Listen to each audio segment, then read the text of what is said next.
Welcome to our channel. Today we how to backup using CrashPlan for small teams, full guide step by step clearly. Begin by downloading the CrashPlan application from the official website. Install the application by following the on-screen instructions. Once installed, open CrashPlan and create an account if you don't have one. If you already have an account, simply log in using your credentials. After logging in, you will see the main dashboard. Click on the option to add a backup source. Select the files and folders you want to backup. Use the checkbox next to each item to include it in your backup. Once you have made your selections, click the Next button. You will be guided to choose your backup destination. Select the location where you want to store your backups. This can be an external drive or a cloud storage solution.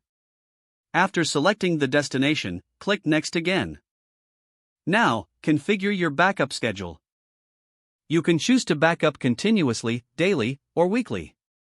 Determine the frequency that best suits your team's needs. Once you've set the schedule, click Save. Next, review your backup settings to ensure everything looks correct. If needed, adjust any settings before finalizing. Once satisfied, click the Start Backup button to initiate the process. Monitor the backup progress on the dashboard. CrashPlan provides real-time updates on the status of your backup. If any errors occur, you will receive notifications. You can access your backup history for additional details. To restore files, go back to the main dashboard.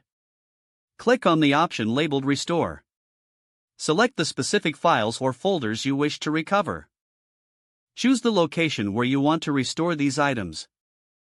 Click Restore to begin the recovery process. Your files will be restored to the chosen location. Don't forget to like this video and subscribe to our channel for more step-by-step tech guides.